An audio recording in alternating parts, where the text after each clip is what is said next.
அண்ணே ஒரு கோப்பி.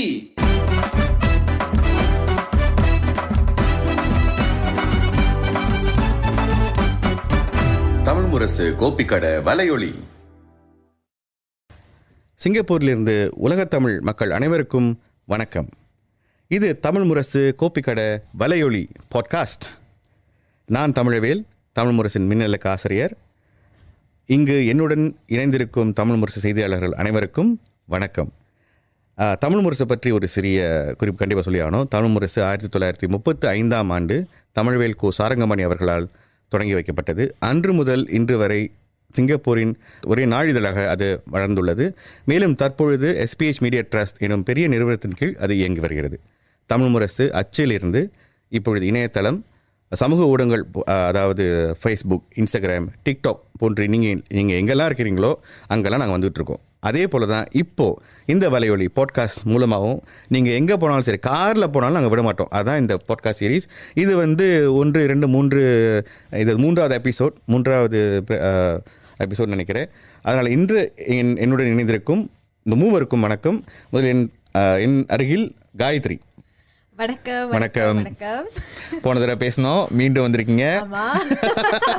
மீண்டும் சரி, நீங்க மாணவர் செய்தியாளராக இருக்கீங்க தமிழ் முரசில் 2.5 மாதங்களாக. சரி, என் இடது பக்கம் மாதங்கி. நீங்கள் ஒரு சமயம் தமிழ் முரசு மாணவர் செய்தியாளராக இருந்து இப்போ முழு நேர செய்தியாளராக இருக்கீங்க.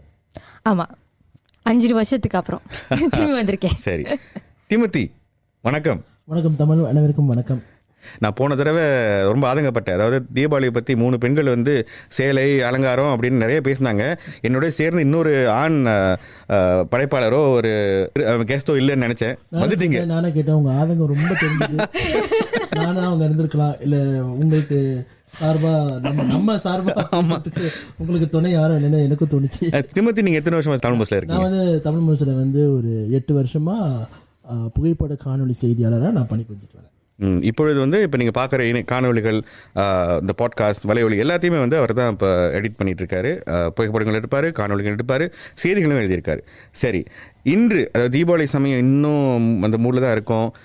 தீபாவளி முடிஞ்சும் பல வாரங்களுக்கு நாம் உறவினர்கள் வீட்டுக்கு போவோம், உறவினர்கள் நம்ம வீட்டுக்கு வருவாங்க. அதனால் இன்றைக்கும் தீபாவளி பற்றி நான் பேச போகிறோம். இன்றைய தமிழ் முரசு கோப்பி கடை வலையொலியில். அதாவது இன்று தீபாவளி, அன்றும் இன்றும். சில கொஞ்சம் அப்படியே நினைவுகளை கொண்டு போயிட்டு, இப்போ கரெக்டில் என்னம்மா சிரிக்கிற, அது கொண்டு போயிட்டோம்னா இப்போ என்னப்பா சிரிக்கிற, இதுக்கு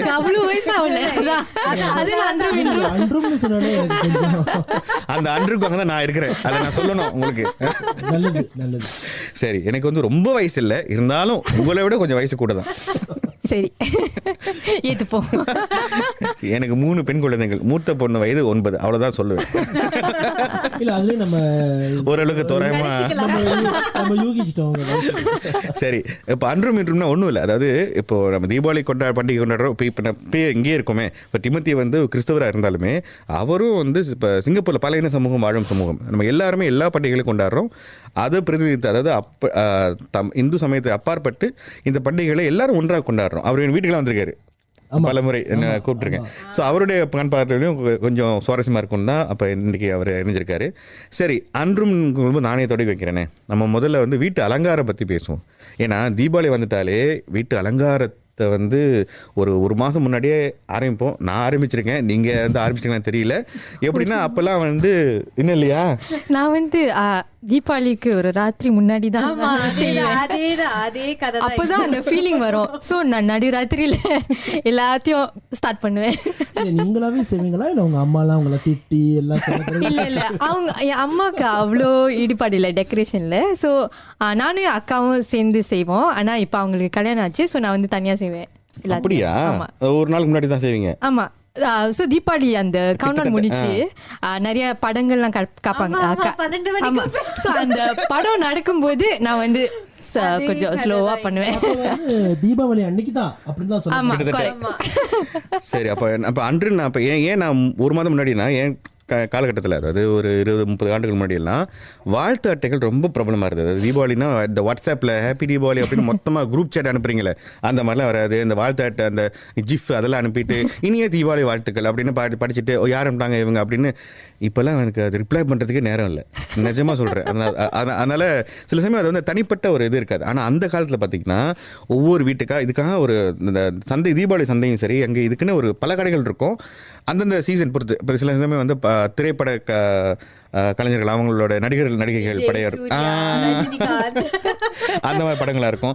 சாமி படங்கள் சில பேர் பிடிக்கும், அந்த பேபி படம், இந்த மாதிரி நிறைய அதை வந்து தேர்ந்தெடுத்து வீட்டுக்கு கொண்டு வந்து அப்புறம் நம்ம வந்து ஃபோன் லிஸ்ட் இருக்கும், ஃபோன் டைரக்டரி ஒவ்வொரு வீட்லேயும் இருக்கும், ஃபோன் புக்னு ஒன்று இருக்கும். அதில் வந்து குறிப்பாக முகவரி இருக்கும். ஒவ்வொருத்தருக்கும் தனிப்பட்ட முறையில் ஒவ்வொரு வாழ்த்து அட்டையிலையும் அவங்களுக்கு தனிப்பட்ட வாழ்த்த அண்ணன் உங்கள் குடும்பத்திற்கு தனிதான் எழுதுவோம். நான் எத்தனை எழுதியிருக்கிறேன். இப்போ ஸ்டாம்ப்ஸ் என்னன்னு தெரியுமா? அஞ்சல் தலைன்னு தெரியுமா? பார்த்துருக்கீங்களா?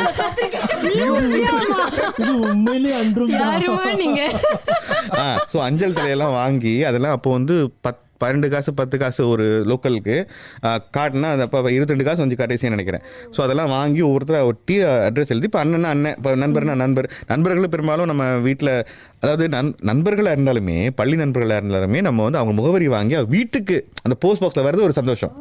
அதுவும் என் பேருக்கு குறிப்பா வந்து அப்பா அம்மா பேருக்கு வரும். ஆனா நம்ம பேருக்கு படிக்கிற காலத்துல வருது ஒரு சந்தோஷம். ஓ யாரா இப்படி இருக்கா. அது மட்டும் இல்ல, அந்த வாழ்த்து மடலை வந்து நம்ம அவங்க வீட்டுக்கு போகும்போது அது அவங்க செவரெல்லாம் ஒட்டி விட்டு அதுக்கு தான் வரேன். டிமோத்தி உங்களுக்கு ஞாபகம் இருக்கு?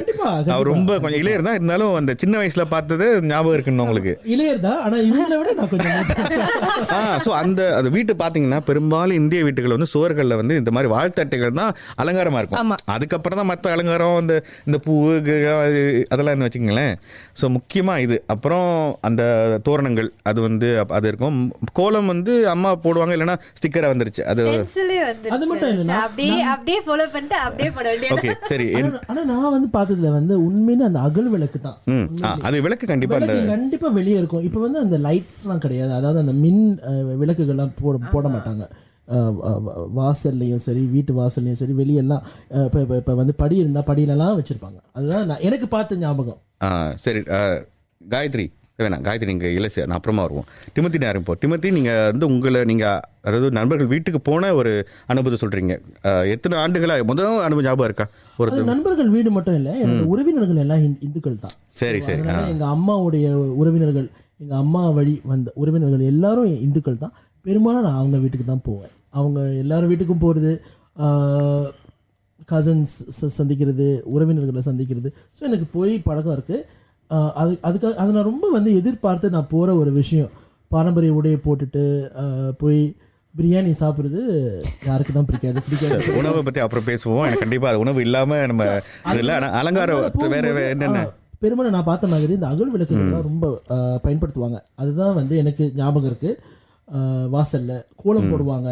அந்த ஸ்டென்சில்லாம் கிடையாது, உண்மையிலே தான் அரிசி கோலம் போட்டு விளக்குகள் வைப்பாங்க. அந்த அரிசியில் வந்து வண்ணங்கள் கலந்து ரங்கோலி கோலம், ரங்கோலி கோலம், வண்ணங்கள் கலந்து மாவு கோலம் அப்படி தான் போட்டு எனக்கு ஞாபகம் இருக்குது. அந்த கோலங்கள் அலங்கரிப்பு பொருட்களையும் ஒரு அர்த்தம் இருக்குது. நம்ம ஏன் மாக்கோலத்துலையோ இல்லை அரிசிலையோ போகிறோம்னா அந்த ஜீவராசிகள் வந்து சாப்பிடுவாங்க, அந்த எறும்பு போன்ற வந்து சாப்பிடுவோம். இன்னும் நம்ம வழக்கம் இருக்குது. அந்த காலத்தில் ஆரம்பிச்சது இன்னமும் இப்படி பண்ணுறோம். தலையாட்டுது இப்போ தெரியும் உனக்கு. ஒன்று சொல்ல மாட்டேன், தோரணம் கட்டுறது அது வந்து தொடக்க பள்ளியில வந்து சொல்லி கொடுப்பாங்க. சும்மா ஃபன் ஆக்டிவிட்டி, அது கலாச்சாரம். சரி, தோரணங்களை பற்றி சொல்லுங்க. தோரணங்கள் மட்டும் இல்ல, என் வீட்டுல வந்து அந்த மாவில வச்சு வந்து நம்ம வெளியே கட்டுவோம். அந்த தீபாவளிக்கு ஒரு நாள் மாவேலி கட்டும் பழக்கம் வந்து இந்துக்களுடைய இருக்கு. அது வந்து குறிப்பா பண்டிகை நாட்கள்ல வாசல்ல கட்டுவாங்க. எத்தனை மாவேலி ஞாபகம் இருக்கா? இல்ல 9, பெரும்பாலும் 9 ஒத்தப்படையா இருக்கும். 9 மாவேலி. அதுல வந்து அம்மா வந்து செய்வாங்க, நான் தூங்கி போடுவேன். வேற என்னென்ன அலங்காரங்கள்ல ஸோ நம்மளும் வந்து அந்த ரங்கோலி செய்வோம். அந்த விளக்கு வந்து நம்ம வீட்டுக்கு வெளியில அந்த சிவரில் போடுவோம். கோலம் மேலேயே நம்ம ஒரு 5-6 விளக்கு போடுவோம். ஆமாம், அதை தவிர்த்து அவர் சொன்ன போது தான் எனக்கு ஞாபகம் வந்துச்சு, அந்த வாழ்த்து அட்டைகள் வந்து நான் இன்னைக்கு வரைக்கும் வச்சிருக்கேன். அப்படியா?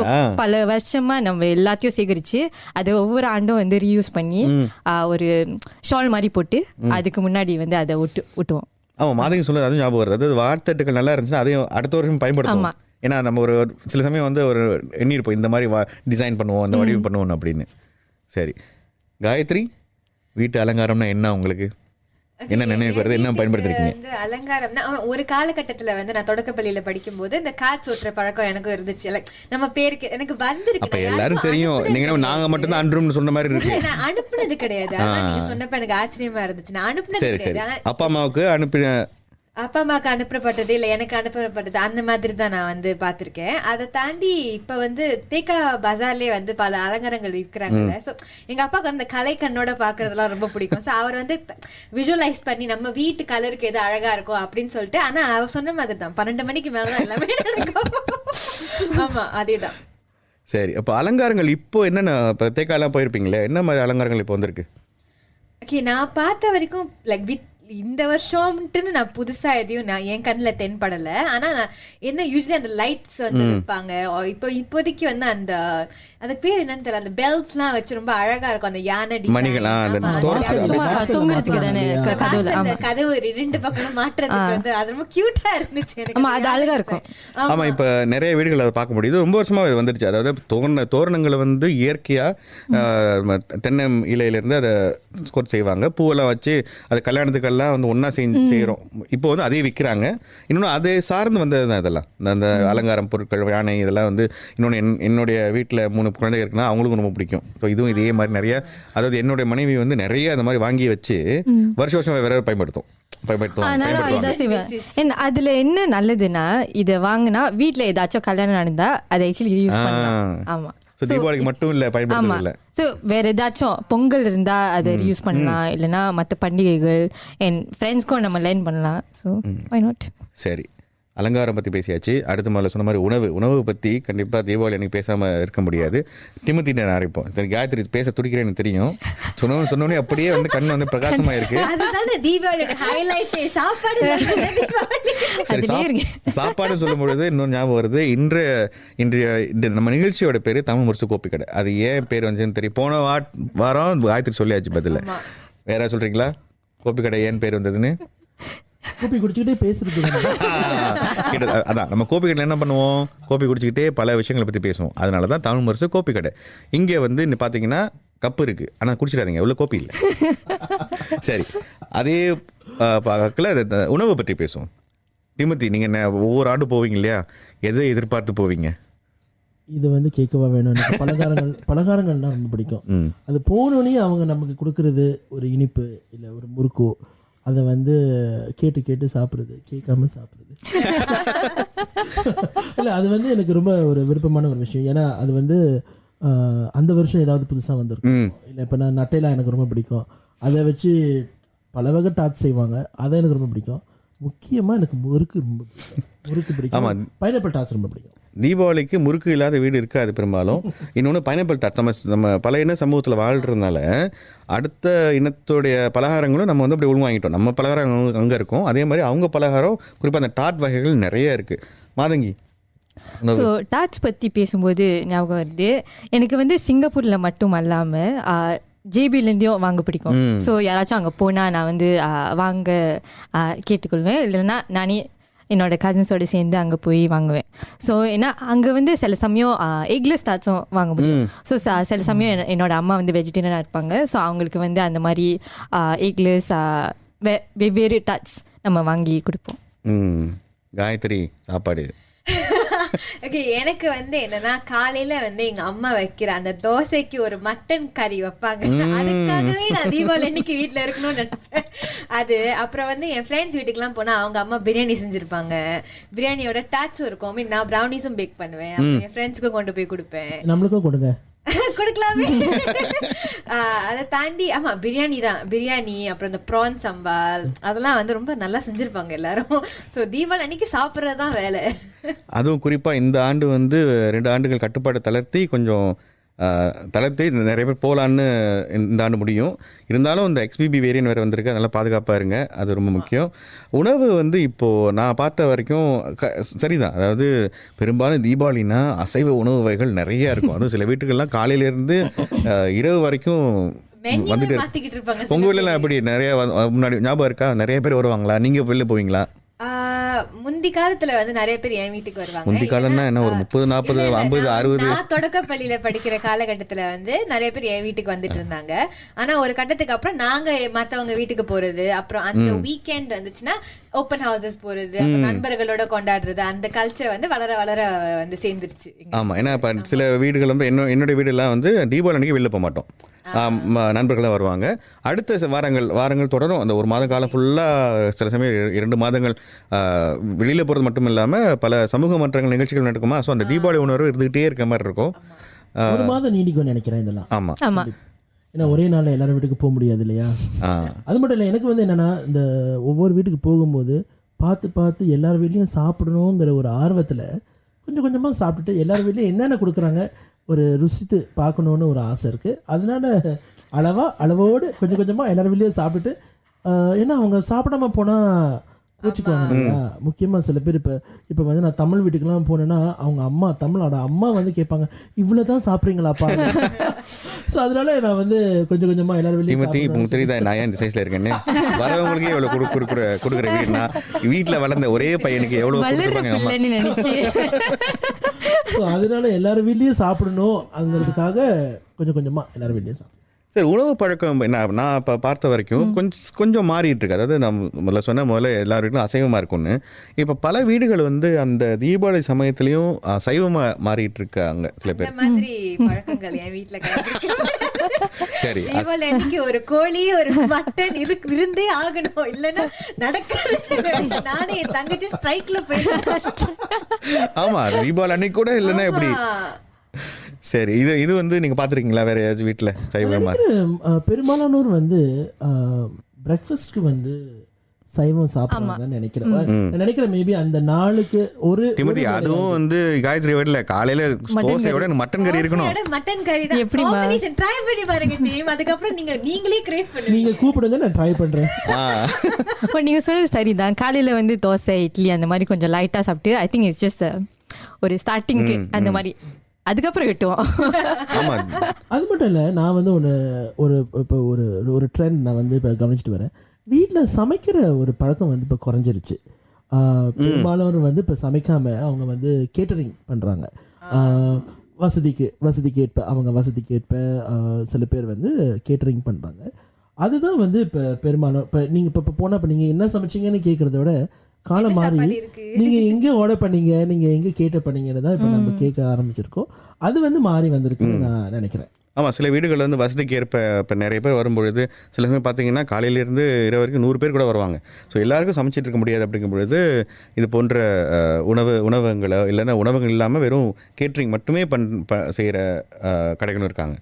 ஸோ அதை பற்றி நீங்கள் செய்திகள் சேகரித்து போட்டிங்கன்னு நினைக்கிறேன். தமிழ் முரசில் தீபாவளிக்காக 1 மாதத்துக்கு முன்னாடியே பல சிறப்பு கட்டுரைகளை நீங்களும் வழங்கியிருக்கீங்க. ஒவ்வொரு ஆண்டும் இதுதான், அதாவது ஆடை ஆபரணங்களிலிருந்து உணவுகளிலிருந்து பலகாரங்களிலிருந்து இது போன்ற பல செய்திகளை நீங்கள் வந்து தமிழ் முரசில் காணலாம். இது வந்து நீங்கள் இப்போ மிஸ் பண்ணியிருந்தா கூட நீங்கள் இணையத்திலையும் போய் அந்த காணொலிகளையும் செய்திகளையும் படிக்கலாம்.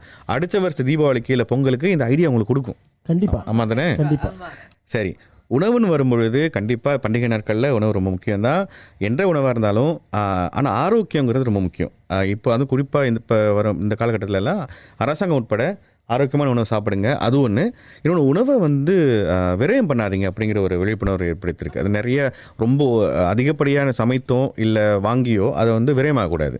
இந்த 2 விஷயங்களை எப்படி நம்ம இல்லை உங்கள் வீட்லேயோ நீங்கள் பார்த்த வரைக்குமோ இல்லை எப்படி என்ன பார்த்துருக்கீங்க? எங்க அம்மா வந்து சமைக்கும் போது கொஞ்சம் அளவோட தான் சமைப்பாங்க. ஏன்னா அப்பதான் எங்களுக்கு சாப்பிட்றதுக்கு கரெக்டா இருக்கும். பிகாஸ் எங்க வீட்டுக்கு அவ்வளவா ஆளுங்க வர மாட்டாங்க. ஸோ அவங்க வந்து யாருக்கு எடுத்துட்டு போகணும் அது எல்லாத்தையும் கணக்குல கொண்டு தான் முதல்ல அவங்க கறியே வாங்குவாங்க. ஸோ அதை பேஸ் பண்ணி தான் அவங்க வாங்குவாங்க. ஸோ அதை சமைச்சு முடிச்சுட்டு மிச்சம் இருந்துச்சுன்னா அது ஃப்ரிட்ஜில் வச்சுட்டு அவர் 2-3 நாளுக்கு சாப்பிட்றது, இல்லைன்னா ஃப்ரெண்ட்ஸ் வீட்டுக்கு கொடுக்குறது, லைக் இல்லை அந்த மாதிரியான தான் செய்வோம்.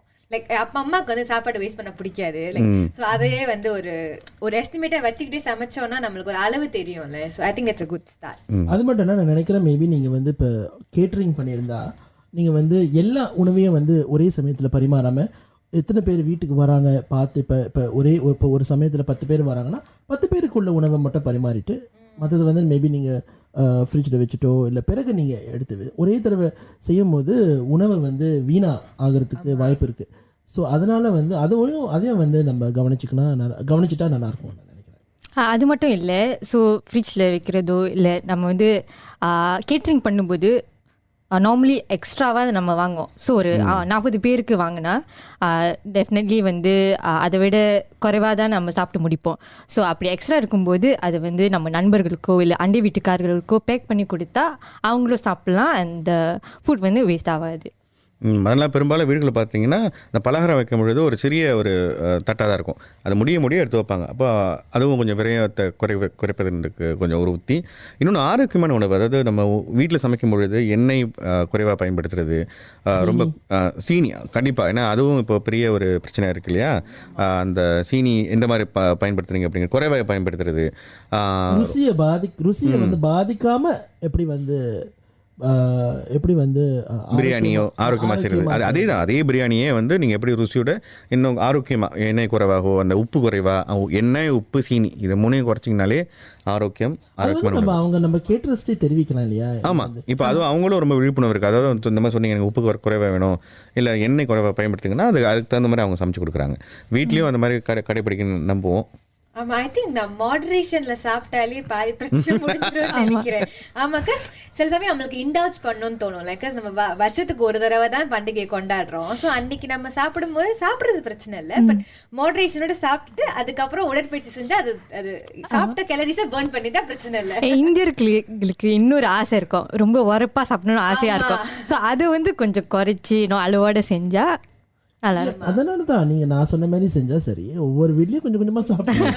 இது வந்து இந்த விழிப்புணர்வு அது ஒரு நல்ல டெக்னிக் தான்.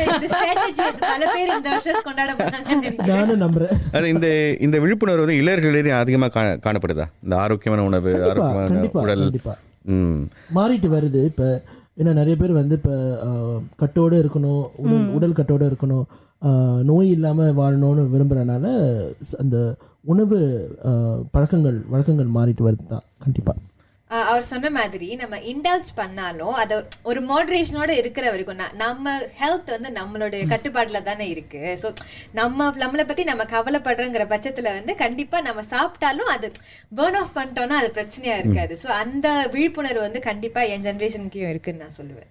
கண்டிப்பா. ஏன்னா இன்னொன்று, நம்ம எதாவது வருஷத்துக்கு ஒரு தடவை பண்டிகை வந்தாலும் இருக்கிறது வயிறு ஒன்று தானே, அதோட கொள்ளளவு அவ்வளோதானே, அதுக்கு எவ்வளோதான் சாப்பிட்றது.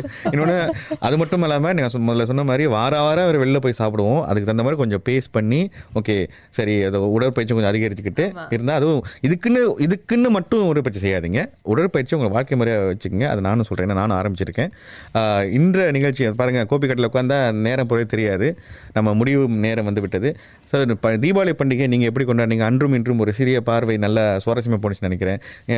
இளையர் காயத்ரி அவங்களும், அதாவது ஒன்று மட்டும் இருக்கிறதே இலசு நீங்கள் தானே, இருந்தாலும் என்னதான் மாறினாலும் அதாவது சரி எல்லாருமே இளையர்கள் தான்பா. அதாவது பண்டிகைன்னா என்னதான் காலம் மாறினாலும் சில விஷயங்கள் மாறவே மாறாது. அதாவது அலங்காரமாக இருக்கட்டும், இல்லை அலங்காரம் செய்கிற பயன்படுத்த பொருட்கள் மாறினாலும் வீட்டு அலங்காரம் தான் செய்கிறோம். அதே மாதிரி வெவ்வேறு வீடுகளில் இருந்தாலும் அதே நம்ம உறவினர்கள் உற்றார் உறவினருடன் சேர்ந்து கொண்டாடுறது ஒரு தனி மகிழ்ச்சி. அது மட்டும் இல்லை, நம்ம தமிழர்களோட அந்த உபசரிப்பு விருந்தோம்பல் அதுவும் மாறாத ஒரு விஷயம், இன்றியமையாத ஒரு விஷயம். அதே மாதிரி வாழ்த்து வந்து அட்டையிலேருந்து இப்போ வந்து வாட்ஸ்அப்பில் வந்தாலுமே அந்த வாழ்த்து தெரிவி இதில் ஒரு என்னென்னா, வாட்ஸ்அப்பில் வரும்போது எல்லாருக்கும் இந்த ஒரு 300 பேருக்கு 400 பேருக்கு ஒரே சமயத்தை அடிச்சு விடலாம். ஆமாம், அப்படி ஒரு அது இருக்குது. அதனால் இசையுடன் நீங்கள் காணொலி செஞ்சு அனுப்பலாம். சமூக ஊடகத்தில் நீங்கள் ஒரு பெரிய ஆள்னு கேள்விப்பட்டேன் காயத்ரி. ஸோ அந்த மாதிரி உங்களுடைய காணொலிகளையும் நாங்கள் பார்க்க ஆவலுடன் இருக்கிறோம். அதே சமயத்தில் தமிழ் முரசின் இணைய பக்கத்தையும் எங்களுடைய சமூக ஊடகங்களையும் பார்க்க தவறாதீங்க. இந்த தீபாவளி உங்களுக்கு ஒரு மகிழ்ச்சியான தீபாவளி இருக்கும் என்று நம்பி இதை ஆரோக்கியமான உணவு முறை கடைப்பிடிங்க. அதே போல் இப்போ உள்ள காலகட்டத்தில் XBB வேரியண்ட் COVID-19 கிருமி தொற்று கொஞ்சம் அதிகமாக இருக்குது. எங்கே போனாலும் முகக்கவசம் போட்டுங்க, முகமுடி போட்டுக்குங்க, பாதுகாப்பு இடைவெளி கடைப்பிடிங்க, பாதுகாப்பாக இருங்க. இனிய தீபாவளி வாழ்த்துக்கள் அனைவரும் சேர்ந்து சொல்லுவோமா? அனைவருக்கும் இனிய தீபாவளி வாழ்த்துக்கள். அண்ணே ஒரு கோப்பி.